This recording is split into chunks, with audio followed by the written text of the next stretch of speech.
What's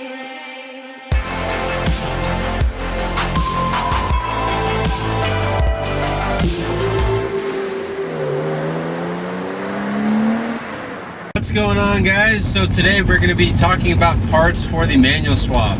More specifically, what parts you need, where you can get them, what parts you can reuse, things like that. So the M3s and the 328s do use a different transmission than like the 325s, 323s, 318s, stuff like that. So because of that, they do use a different drive shaft and some other key components. The M3 has an M3 clutch, which leads me to say that my parts list is more than likely going to be different than your parts list. But if you have a 328i or an M3, our parts lists are basically the same. My parts list is in the description of this video. It is kind of long. I have included every single part for the swap, and I have included all of the OE parts with their part numbers to make it easier for you guys. And that whole parts list does not include hardware, so it doesn't include like the bolts to hold the slave cylinder onto, or the transmission bell housing bolts, and the clutch to flywheel bolt, or the flywheel to the crank bolts. So that is key hardware that you do need to put the manual swap together. Obviously, they're the bolts that hold it together. And I'll try and include some of them in there, but most of them are just basically normal nuts. But that also leads me into saying it sort of goes with how you are going to acquire the parts for the swap. So there are a bunch of different ways that you can actually get parts to do the actual conversion. You can piece the conversion together. You can buy all the parts separately, and I honestly think that's the best way to do it. Frankly, because you're getting brand new parts and they're going to last a long time and all that stuff. So that's what I did with the convertible, and I'm like half piecing it together for this. So a lot of the parts for the swap I'm buying new, and the rest of the parts I'm getting used. Obviously, something like a transmission, it's kind of pain to get it new, so you're going to have to buy one used. That would be basically just going through the parts list, ordering them one by one, done. You got all the parts. The second way to do it is to hop on to a local forum or a Facebook group, or maybe like a Craigslist or something. Down here in Southern California, we have this page, SoCal E36 parts, and just general BMW parts. You can look some in your area, and oftentimes there will be actual manual swaps there.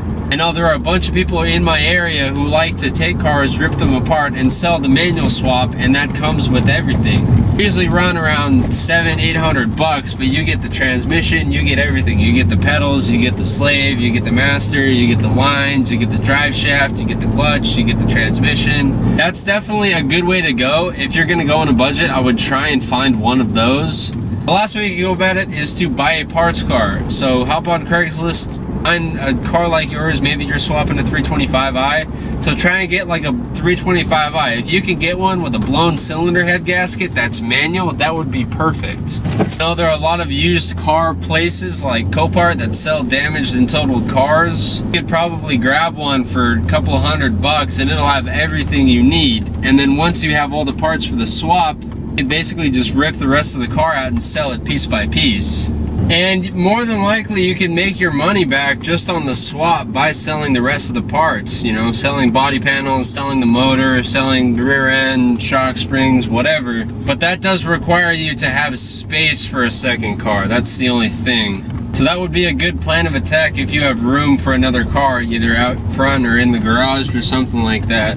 You could also find some cars that are being parted out, and as long as you have your parts list and you know what you need, you can go over to the dude's house and just rip the manual swap out of it. You know, rip the transmission, rip the clutch, the pedals, the clutch lines, all that good stuff. Or you could go to like Ecology, a place like Pick Apart or Ecology that sells car parts still in the car. If you can go there and you can find a nice 328i that stick shift has everything in it, just rip it all apart, take what you need from the car right out of the box, and you'll all be said and done, and it'll be good to go.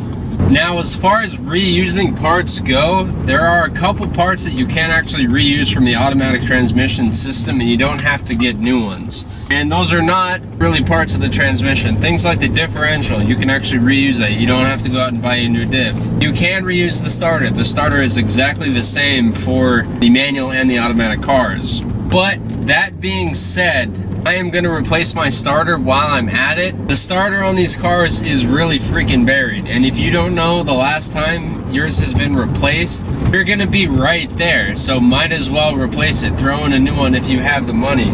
Doing the whole swap and then having the starter go out like a freaking 2 months or even a year down the road would really suck, because on these cars it's freaking buried. Even if yours is perfectly fine, I'd just throw in a new one. Or you could even try and sell it used and make some money back off of it. Another good thing to replace while you're in there is going to be that rear main seal. Rear main seals don't really get replaced that often because, again, they are very buried, and some of them leak oil. At least give it a good inspection when the transmission's off. You know, if it looks perfect, if it looks fine and clean, just let it be, or you can replace it. But if it looks like it's been leaking oil, it's got dirt, grime, and stuff all over, then I would just go ahead and replace it. You're right there anyway. As far as the differential goes, now would be a really good time to upgrade to an LSD if you have an open diff. Also, swap in ratios. You could throw in a 391 for some little bit of extra low-end power. As far as the automatic M3s go, the automatic M3s come factory with a 3.38. The factory manual ones have a 323. You're actually getting a higher ratio differential by keeping the automatic M3 diff. Now, your gears are going to be a little bit shorter, your top speed's going to be a little bit reduced, but who really drives the top speed anyway? The advantage to that is you get a nice bump in low-end power. Because the gears are shorter, you're at a higher RPM at the same speed versus the 323, which means you're closer in your power band at a given speed, which means your car can put power down to the ground easier, which basically makes your car faster. I am going to be keeping the 338 diff in this car just because it does give a little bit more juice in the lower couple of gears, and it's nice. It is actually a pretty noticeable difference. On my convertible, when I had it, I could chirp the tires in 4th gear if I shifted hard enough. So as far as drive shafts go, they're a little bit hard to come by, but they're not impossible. Some options you have there is you can go find a driveline shop and either buy one in the proper size. You can actually take your automatic one into a shop and have it lengthened. Now, the automatic transmissions are a bit heavier and a bit longer, so your automatic drive shaft is going to be a little bit shorter than the manual one, so it does need to be a little bit longer. So you can have yours lengthened, you can go find one, or you could just buy one, you know? Again, that goes back to part outs and ecology. Finding a good one or just buying one on eBay or something like that is a pretty good option. So again, those are some good options for finding parts for your swap. My entire part list, like I said, is in the description of this video, so be sure to check that out. Thank you guys so much for watching. Keep it fresh, and I will see you guys later.